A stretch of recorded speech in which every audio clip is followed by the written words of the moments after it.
All right, greetings. Good evening. Mark Dixon here in the WFSB Channel 3 First Alert Forecast Center. It is 9:30. It is Monday night, November 17th, and we are here with your live First Alert Weather Extra on WFSB Plus, also on the WFSB Channel 3 YouTube channel. So thank you for joining us tonight. The week off to a blustery start as expected. We gave you the first alert to how this week was going to start last week. Given the wind, we had gusts today over 30 miles an hour, and that wind at times, those sustained winds, made it feel a little bit chillier across Connecticut. So the breeze tomorrow still going to be up, just the intensity of the wind not quite as high as today. The other story, of course, that chilly air is feeling colder with the wind. High temperatures today, 10 degrees below average. Normal high for the Hartford area, 51 today, 41. You can see along the shoreline, we reached the mid-40s. In the northwestern hill towns, we were stuck in the upper 30s. So wind chill values there at times not even getting above the freezing mark. So again, for the Hartford area, we started off near normal with a low near 33. But again, that afternoon high of 41, falling 10 degrees short of the average for the 17th of November. So today, we had a lot of cloud cover, some intervals of sun, and by sunset, those clouds were clearing out. So it's kind of a beautiful sunset out there. But on the topic of daylight, today, clouds or not, we have the possibility of seeing 9 hours and 45 minutes of daylight. Now, since the summer solstice, we have lost already 5 hours and 29 minutes of daylight. That's a lot of daylight. Clearly, even post-daylight saving time ending, we continue to lose in the morning, continue to lose in the afternoon, and that is something we'll continue to do until we get to the 21st of December. That is the winter solstice. So by then, we have an additional 38 minutes to lose.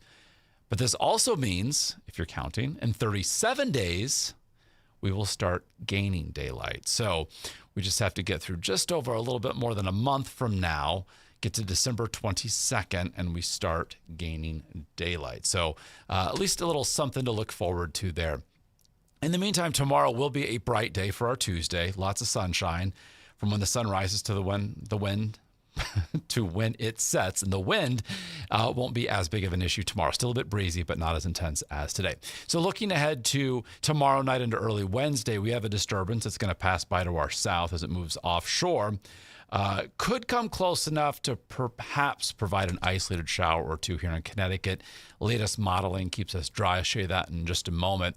Otherwise, we do trend milder later this week. Highs back a little bit above average, between 50 and 55 on Friday, but that warm up will also be accompanied by some showers. We're talking about late Friday into early Saturday, our next chance for some rain statewide. So currently, of course, on the state's only live radar, we are scanning dry border to border. And temperature wise, compared to this time yesterday, we're about the same, fairly equal statewide. Couple towns, couple degrees cooler, couple towns, a degree or two milder. So current readings, we've got mid and upper 30s inland, upper 30s, low 40s along the Connecticut coastline.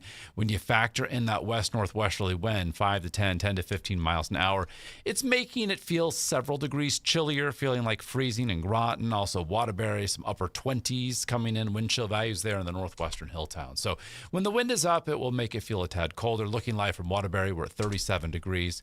West wind at 7. Our view from Hartford, 39. Certainly good visibility all across Connecticut. The camera in New Haven moving around a bit. That's wind sustained at 13. And from New London, a west wind at 10, current temp of 39. So we were tracking some rain and snow showers coming off the eastern Great Lakes, moving through Pennsylvania and New York State, but certainly drying up by the time they reached us here in Connecticut. And the cloudiness that we had from earlier, those clouds continue to erode. So hour by hour, we continue to see the drop in temperature, but it's not extreme. It's not remarkable, just a few degrees through the overnight hours. So by daybreak, we're bottoming out in the 25 to 30 degree range inland, so near, if not a little bit below average by just a couple degrees, and between 30 and 35 along the shoreline. So again, that is the air temperature. When you factor in the breeze, we'll feel a little bit chillier. Winds tomorrow, again, not as intense as today, gusting between 20 and 25 miles an hour. So here's the feels like trend for our Tuesday. Mid-20s in the morning, Staying in the upper 30s for the afternoon, but we will see lots of sunshine again throughout the course of our Tuesday. Highs tomorrow, low 40s in the hills of Litchfield County, mid 40s elsewhere inland, and also mid 40s along the Connecticut coastline. Sun up tomorrow, 6:44, sunset at 4:27. So again, we'll see plenty of sun throughout the course of the day tomorrow. So if you're wanting to do a little yard work tomorrow, get out, try to collect those leaves, rake them, blow them. Well, the wind, again, could be a bit of a factor. Not a horrible day, not a great day, but the wind will be much lighter on Wednesday. Now, speaking of Wednesday, temperatures top out into the mid and upper 40s, and we'll see some scattered clouds, especially in the morning, with the chance for a rain or snow shower. But again, that chance is pretty slim. So the next big thing that we're tracking is the likelihood of a miss from the storm system Wednesday morning. If it were to come close enough, it could provide a rain or snow shower here in Connecticut. So here's how it all unfolds on First Alert Futurecast. Here's 7 o'clock tomorrow evening, still mainly clear. As we head into tomorrow night, we start to see cloud cover increasing as we head toward daybreak on Wednesday. So we'll stop the clock at, say, 6, 7 o'clock Wednesday morning. Those showers, this is a new run of Futurecast, come a little bit farther north than the prior run, a little bit closer to Long Island. The earlier run came as far north as southern New Jersey. So we're going to watch that. So we've got high pressure that's moving out across the Great Lakes, and that's going to help to deflect a lot of this precip from working into southern New England. So if we were to see a shower or two here in Connecticut, the greatest likelihood geographically would be throughout southern and coastal Connecticut Wednesday morning. And then as we head through the rest of our Wednesday, this area of low pressure scoots offshore, and our sky turns brighter. So it's a slim chance for a couple showers, mainly southern Connecticut as we see it now Wednesday morning. Otherwise, we're dry, and we'll just get some cloudiness. So the high area of high pressure building across Canada is going to help to deflect this storm system from reaching Connecticut. So that's basically it for precip chances between now and the end of the week. So temperature-wise, we're going to be running a little bit below average by a couple of degrees. Overnight lows, afternoon highs. Again, nothing too extreme. Seasonably chilly, we could call it. Mid and upper 40s for highs Wednesday, Thursday. Now, Friday, we do pop into the 50s. So here's the situation here for Friday. We'll start off with some cloud cover, but otherwise dry. And this cold front is going to be heading in our direction, arriving Friday night. So with that, a chance for showers. Now, some showers are possible into Saturday morning. We're going to be watching this area of low pressure develop along the cold front as the front moves offshore. So it's all about the timing and positioning of the front with that low relative to how long shower chances Saturday morning could last. Right now, we're thinking early on and then clearing, at least partial clearing, kind of a blend of sun and clouds through Saturday afternoon. Now, keep in mind, it's just Monday.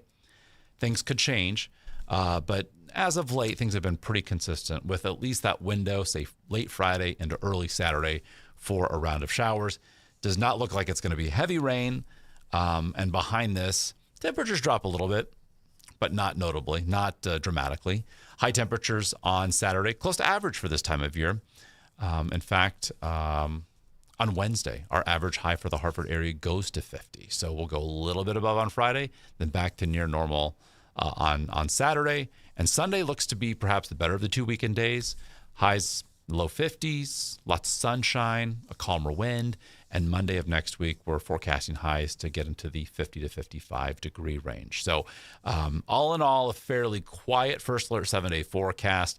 We'll be monitoring that chance for a couple of showers, that near miss, kind of a brushing Wednesday morning from that system passing by to our south, and then the chance for some rain late Friday into Saturday morning. And when it comes to what's arriving Friday night and Saturday morning, given the push of milder air, that would be rain as opposed to anything wintry. That is the latest tonight from the First Alert Forecast Center on this First Alert Weather Extra. In case you're new to this on WFSB Plus or on YouTube, checking us out. We do these live, long-form deep dives into weather for what's happening here in Connecticut on weekdays, 8 o'clock in the morning and then 9:30 in the evening. Next up, we've got 10 o'clock news over on the Wax, and then Eyewitness News at 11 on Channel 3.